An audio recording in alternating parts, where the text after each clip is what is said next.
Hi students. Today we will start our first lesson of political science, that is power sharing. So from the word itself you will come to know that this lesson deals with power sharing. It means how the administration of the government is divided among different groups and levels. So that we will see in this lesson. So for our understanding, we have divided this lesson into two parts. In first part, we will see the case study of Sri Lanka and Belgium, how different groups are living in Belgium, how different ethnicities are there, but still to live peacefully, how they accommodated each other and they are living peacefully. Whereas in in the case of Sri Lanka, you will see how Sri Lanka observed the policy of majoritarianism and they faced civil war and crisis. So it is going to be very interesting part of this lesson. Then in part 2, we will see actually how power is shared among different groups. So different forms of power sharing we will see in this part. That is horizontal, vertical, different social groups and political parties, pressure groups and movements. So let's start our first part of the lesson. Yes, my dear students, please see this. This is the map of Belgium. Northern part of this northern part of this country, it is called Flemish area. In this Flemish area, 59% Dutch speaking people they are living, and whereas southern part of this country, it is called Wallonia, where 40% French speaking people they are living.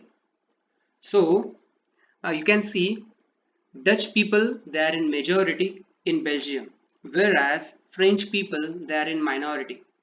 But still, French people they are very important in this country because they are relatively rich and powerful because they got education and all these things earlier than Dutch speaking people. So you can see Belgium is surrounded by these four countries: Netherlands, then Germany, then Luxembourg and France. Except these two ethnicities, 1% German speaking people also living in Belgium. You can see here. Now we will see the problem with Brussels. Brussels is capital of Belgium. In Brussels, case is completely different than the case with Belgium country itself. You can see 80% French speaking people they are living in Brussels, which is the capital and the most important city of Belgium, whereas 20% Dutch speaking people they are living in this city. So you can see one thing, you can observe one thing from this, that Dutch people, as they are in majority, they could have taken benefit of their majority and they could underestimate the power and the minority who were French people, but they didn't do that. So how they found out the way to solve this problem, we are going to see this in next part.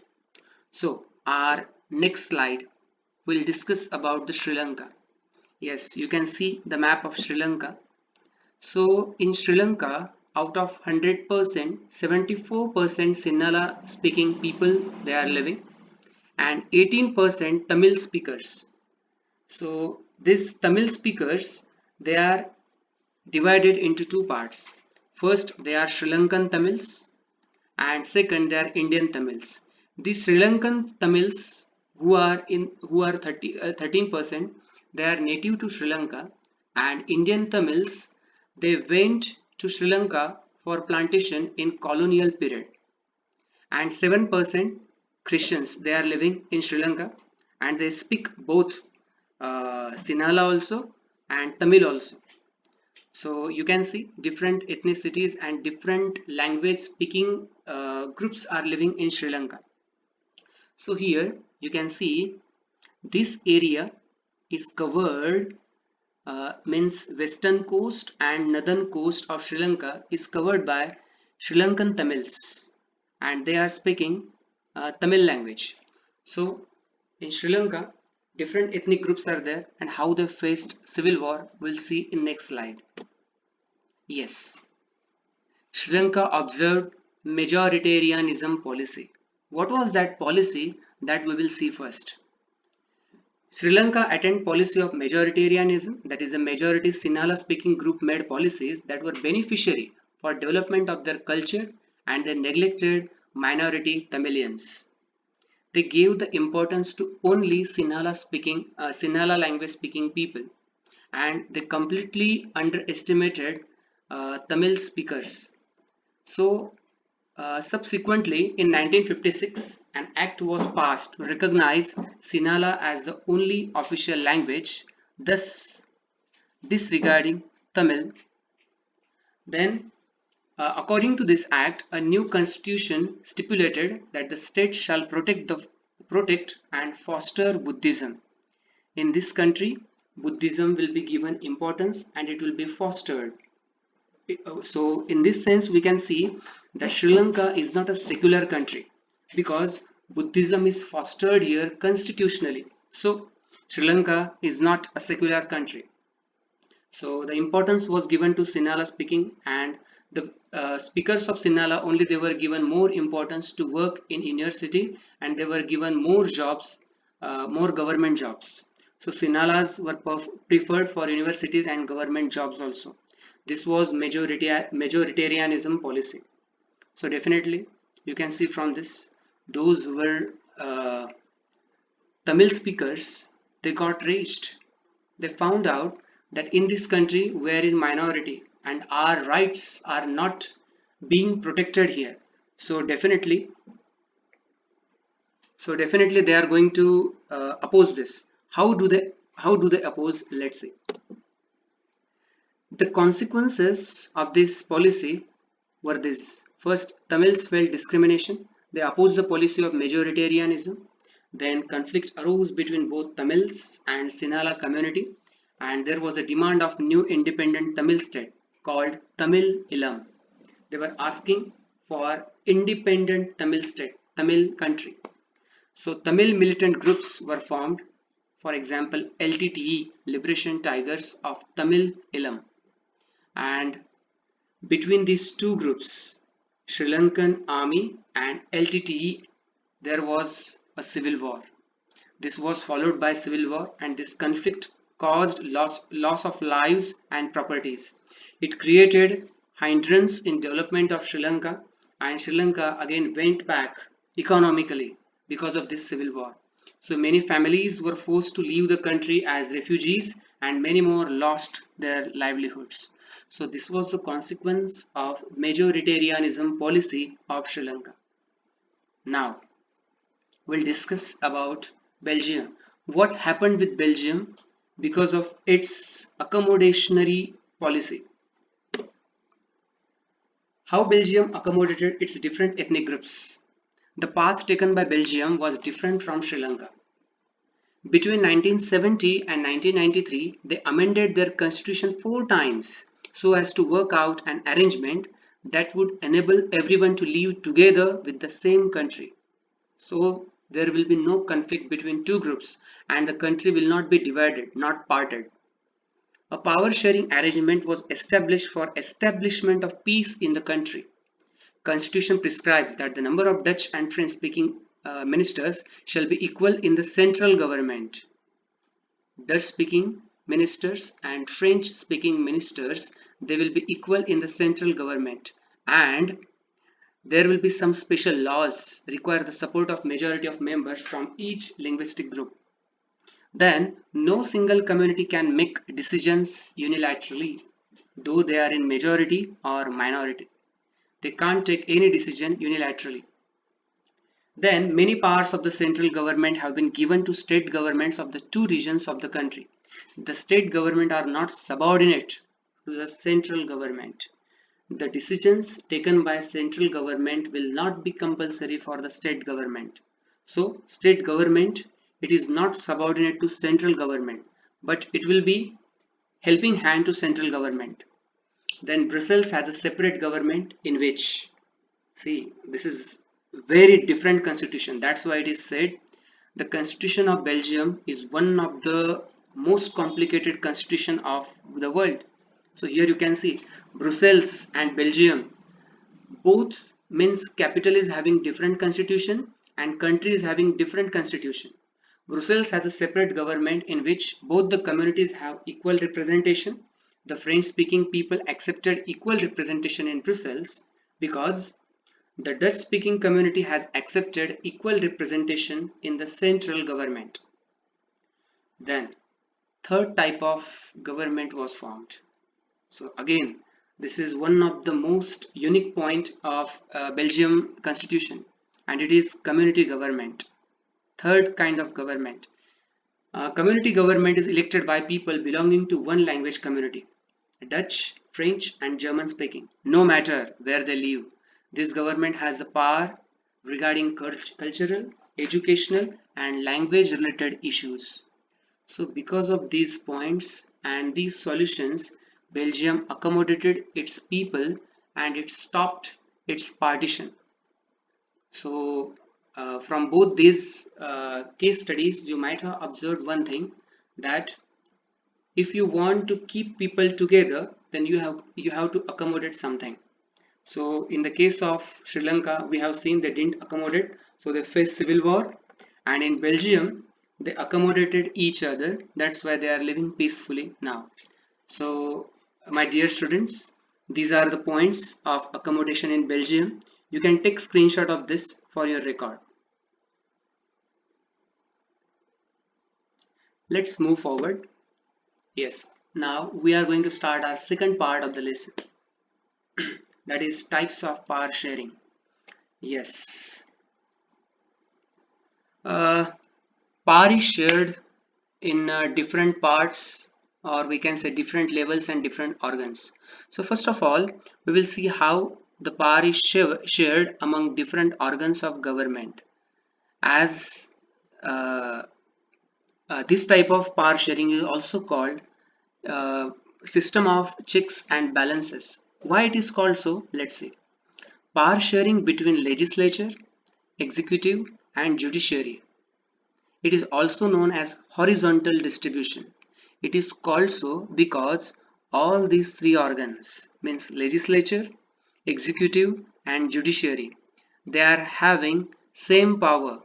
Nobody can underestimate the power of anybody. It means if executives, they are electing the judge in the court, but still after electing, that same judge can take any decision against that executive person. It is not compulsory for him that he has to work under the executive. So these three bodies are completely separate from each other. They are not subordinate to each other. So that if any part or any organ of this from these three organs is doing corruption, so one can oppose them. Let's take one example.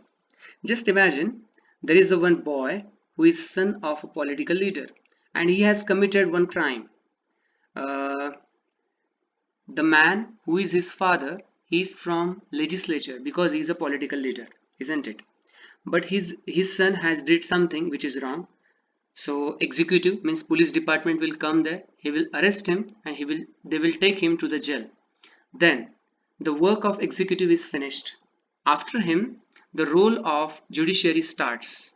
That person, the son of political leader, will be taken to court and charge sheet will be filed against him and the case will go on and it will be handled by judiciary.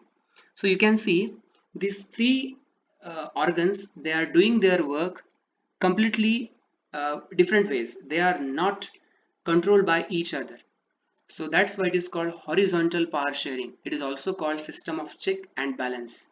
Now you might have understood why it is called system of check and balance, because they keep check and balance of each other. So let's start our second type of power sharing. It is called vertical power sharing also, because power is shared among different levels. It is also called uh, federal type of government, about federal system and federalism we are going to see in details in our next lesson. So here we will see how the power is shared among different levels of the government. So first it is central government, second it is a state government, third it is uh, local government, that is Panchayat Raj. Again, in local bodies also, local government also, there are three levels, but we are not going in those details. But for your understanding, please keep this in mind: central government, then state government, and then local bodies. In local bodies, Jilla Parishad, Panchayat Samiti, and Gram Panchayat comes. So in this way, power is shared between among these three groups. For this, we also have made some list which is called union list, then state list, and then concurrent list. There are few topics about which only central government can take decision. For example, currency related any issue will be handled by only central government.